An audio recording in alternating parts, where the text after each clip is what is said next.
Hey guys, how's it going? Welcome back to our beautiful garden inspiration series. This is number 10, and I'm just gonna jump right in because we've got a whole bunch of beautiful gardens to look at. We're gonna start here with Mary in Ontario, Canada, Zone 4. So you can see here, this is a shot of the back of the home, it looks like, which was built in 2008. And Mary said that the gardens have been evolving since that time, as they do. But I love shots like this because it shows you the bone structure of the garden, which is the most important thing to get right in the beginning. I mean, you can change things along the way, but if you start with a good foundation, there's not a whole lot you can do that's wrong, I feel like, in a space. And I love these big stones. Look at that, lining the driveway. And then, of course, the big flagstones kind of ushering you through the space. But then you can see a shot more in season here. Looks like kind of to the side of where we were just looking. You can see the pergola there, which adds a really nice weight to that space. But look at the beautiful backdrop of trees and peonies in bloom. There's a geranium there, spirea, looks like a sand cherry, that beautiful red. But I also noticed the evergreens in the background. Do you guys see those? Blue spruce, there's something with yellow back there, maybe an arb of some kind, I don't know. But there's a lot of gorgeous texture and color back there. Here's another view, of a stacked wall kind of planter. Oh, I love this with the centerpiece and then the trailing plants. It's so pretty. And then look at that hydrangea. That looks like maybe a quick fire, something like that, but the trees in the background are starting to change color. Oh, I love the beautiful mix down in the flower beds below too. You see the yellow, the green, and the red there. And some really pretty shots of that walkway. Look at that, what a difference just a few months can make, right? So there's Solomon seal in the background, that's right above the Japanese forest grass there. Beautiful looking hostas, there's iris and poppies in bloom, and a nice mulch. Mulch does wonders to a space. And then we get a shot of a little dusting of snow. I just love that. You are able to still enjoy the garden and there's still a lot of interest out there, even in the winter. Beautiful job. Look at the second one here. Oh, the lighting's gorgeous with the rainbow there. This is from Devon. This is a picture of a pondless waterfall and perennial flower beds in his backyard. Oh, that is just so pretty. I love the impatiens planted there and the sweet potato vine. And you've got a seating area with a fire pit I can see just beyond the pondless waterfall. That's got to be the most relaxing spot to sit because you've got a lot of nice like drops for the water there. I can imagine the sound. That's absolutely gorgeous. Oh, we've got a pond in this next garden. This is from Y at Frog Hollow. That's the name of this garden. There are 3 levels. The pond garden, which we're seeing right here, which all of this was started about 4 years ago. There's a lower terrace and an upper terrace, which you can see here in this picture. That is so beautiful. You can see the waterfall is up and running here. You can see the triple trunk. It looks like a birch or maybe like I think it might be a birch or a paperbark maple. A little seating area with a fire bowl, and then you can see the steps up into a walkway area, and then it looks like another level up near the house. But one of my favorite things here is this picture of the gravel walkway lined by espaliered hawthorn trees. Isn't that gorgeous? The simplicity, and it's very striking. So the flowers start out white and age to pink, and then they're underplanted with alliums and nepeta. So you can see this is like maybe late spring, early summer, then alliums are going for it, and then nepeta will follow. And nepeta goes for pretty much the whole season. So you've got a really wonderful color show, and the fact that there's not a ton of stuff going on in those flower beds makes it very soothing and calming to look at. Of course, the lawn looks beautiful too, and I like lawns. So I think that's awesome.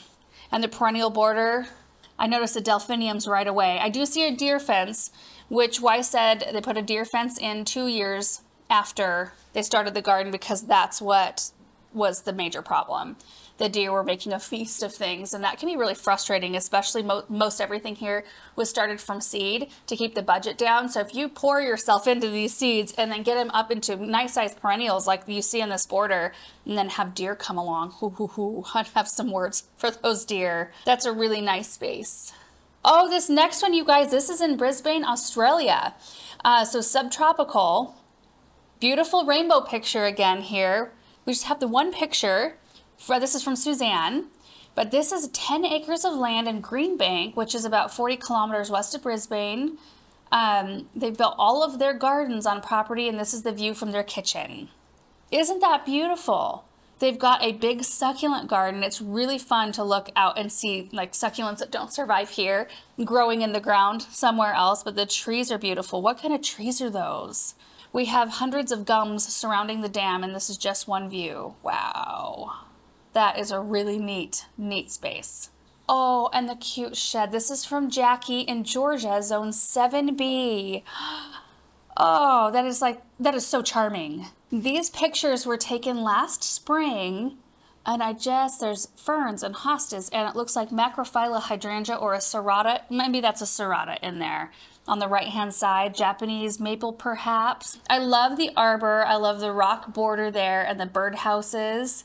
You can see the 3 birdhouses in that picture. And then that pop of blue with the chairs, it really makes it looks like there's a clematis on the arbor. I'm not sure I would have noticed that as much if those blue chairs weren't there, because it just kind of makes the rest of the blue in your flower beds pop a little bit better.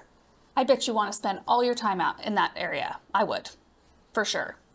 Okay guys, so we've got another garden space here that looks like has a deer fence around it.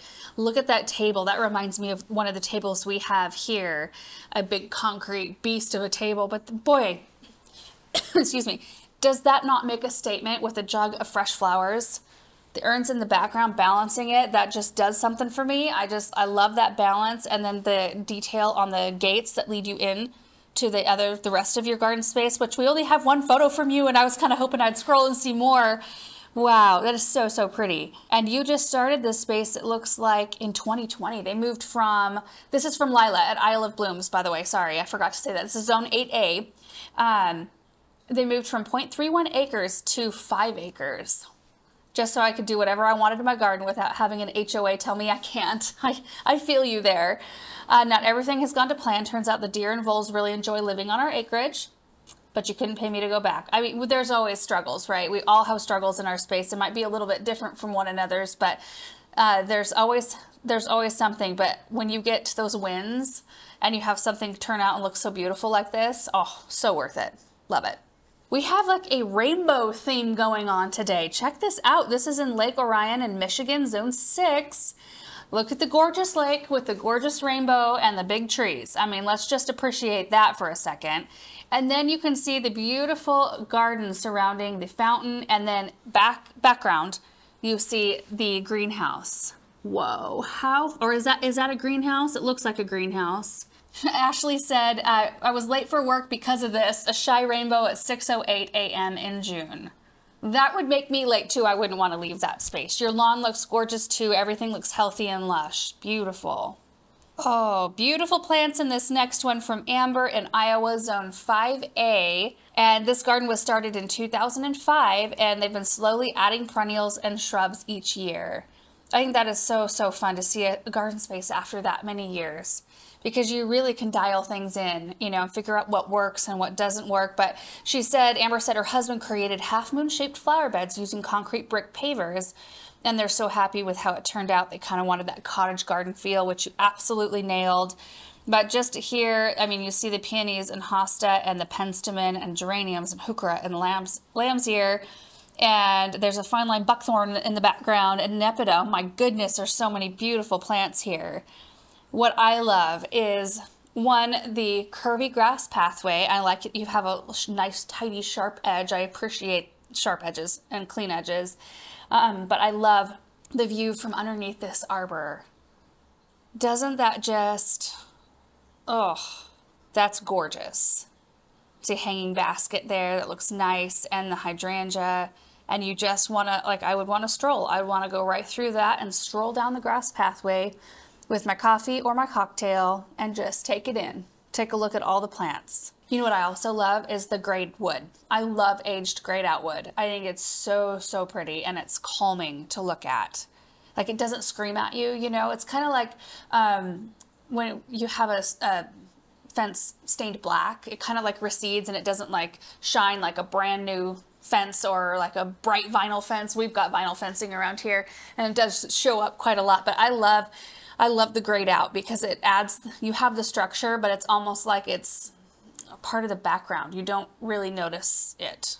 That was a lot of words to say that, but anyway, I love it. And I love the concrete piece tucked into the perennial border here. There's Russian sage, echinacea, phlox, hostas in the same bed. I'm jealous, so we can't do that here. There's geranium, and what else in here? It looks like a rudbeckia of some kind possibly, and some sedum. Oh, a smoke bush in the background. Oh, look at this, another arbor. So there's the paver beds right there with beautiful perennials. The liatris looks really pretty. That's that purple spiky one on the left, and there's white too. Coreopsis with the yellow blooms. Heuchera, lambsir, hosta. Looks like maybe some monarda in there.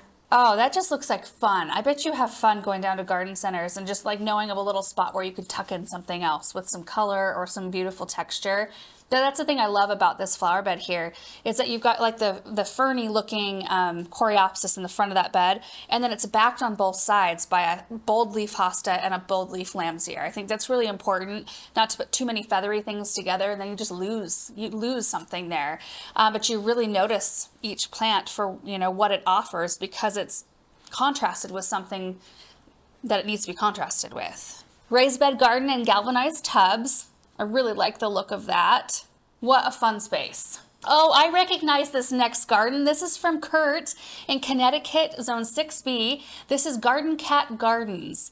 They are on Instagram, I know that for sure. But whoa, look at this space, you guys. Look at all of this, the form and the structure of these plants. Of course, beautiful concrete as well. Those, I don't know what they call them, but are they basket weave pots? The urns there, looking so beautiful. And then the fountain, the big blue spruce in the background, but then the really tight sphere. They might be boxwoods there in the background. There's a dogwood in bloom as well. So Kurt says, welcome to Garden Cat Gardens, where I share my passion of gardens and cats. We've been living in our house for 18 years, and he's always dabbled in gardening, but when my wife was diagnosed with cancer in 2017, I wanted to create something beautiful for her to look at while she recovered. Ugh. I took my gardens to the next level, creating what you see now. The creation of these gardens helped my wife and myself through a very difficult period in our lives. Gardens do that, don't they? What a gift to your wife. Oh my gosh, that gives me all the feels right there. Okay, we got to look at the rest of these pictures here. There's some gorgeous spirals. This is in springtime, so there's a beautiful pink magnolia. I notice or recognize some of these pieces. I have some of these pieces, like the Galloway urn there, kind of on the right hand side in the background. It's that tall, beautiful urn. Love it. Oh my goodness. And look at the color. This is in autumn. You see the pumpkin on the bench. Boy, there's just something everywhere you turn, isn't there? Something neat to look at. Whoa. Look at this with the background of the yellow trees. Yellow is my favorite fall color in plants. I think that is just so, they glow, and there's something, oh, I don't know. That's really pretty. Lots of hydrangeas. Everything looks so super healthy. Oh, and there's a real cat. Nice. Gotta have the real cat mixed in with the concrete ones. I see the seasons statues back there. Wow. Really, really fun space, Kurt. Oh, fun. For this next one, we get some before shots. This is from Michaela in New York, Zone 6A. This is the back of their house, clearly, with a back deck area. This is in summer of 2021. They did a complete redo of the backyard. They took out a 30-plus-year-old deck and put in a covered patio. Okay, so there's the before with some snow. Okay, we get a full shot of the back of the house. Okay, interim shot. Wow, that adds a ton of interest. That peak, good move. That's really pretty. Oh, and the paver patio. Boy, what a beautiful extension of your home, having that outdoor living space, basically. Oh, so the trim, painted the trim to match the house. Love the columns there. They look beefy and like appropriately sized. Oh my goodness. What a tremendous amount of work. I mean, this space is not very old. That always amazes me, how good you guys can make spaces look so fast. Wow. Look at the containers, the coleus and petunias. That was a really, really good redo. Oh, the purple. This is from Dawn in Wisconsin, Zone 5. These are pics of our home garden on what was once 12 acres of farm field, which was farmed in corn. They turned part of the space into a prairie, part woodland and part gardens. Wow. Okay, the alliums and the iris, two of my fave. Well, I have a lot of favorites. They just look really good together. That's a really beautiful pairing. Look at this brick walkway lined with boxwoods on the left, lush, big, beautiful hostas on the right. Pergola with the patio, the seating area. Look at the prairie in the background. It almost looks like, I love that look when you see, and this is kind of what I'm hoping for the orchard in the end. I kind of want the orchard to have that kind of like manicured-ish, but more natural looking area. And then you have your grass, we'll have our grass pathway up in front of it mowed. So it almost looks like you're holding back the tide by mowing that one piece right in front of the prairie. Oh, so pretty. It looks like you just carved out a space out of what was naturally there. Your containers look amazing. Petunias, bacopa, super bells, sweet potato vine. And then this blue one, is it blue? I gotta open up the internet here. I know what that flower is. Isotoma. I didn't want to say it because I didn't know if that was what it was. Isotoma axillaris, blue stars, star flowers. Super, super pretty, that color. Oh my, look at the perennial beds. Russian sage, black-eyed Susans, perennial geraniums, echinacea, some ornamental grasses. That is gorgeous. Fountain surrounded by a stilbe, Japanese forest grass behind it, and then the lobelia in front. Oh, and the greenhouse. Oh my word. Oh, you've got a big chandelier in your greenhouse. Good for you. I like the rock wall and all the beautiful looking perennials. My goodness, and you've got some Asclepias and milkweed with the monarch caterpillars there. Oh yes, there's a sign. It says Monarch Way Station. I love that. Look at that. Gorgeous space. Oh, this is really interesting. This is from Kristen in Wilsonville, Oregon, Zone 8. So they're on the other side of the state from us. They are attempting, and they included some inspiration photos here, to create a hedge on stilts. So they are pleaching hornbeam trees. You can see them here against the fence line.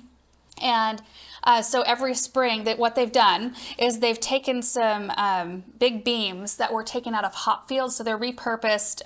Let's see, the hop poles have been pulled for rot from a local farmer. They cut the poles to 21 feet, but with 18 feet from ground to top.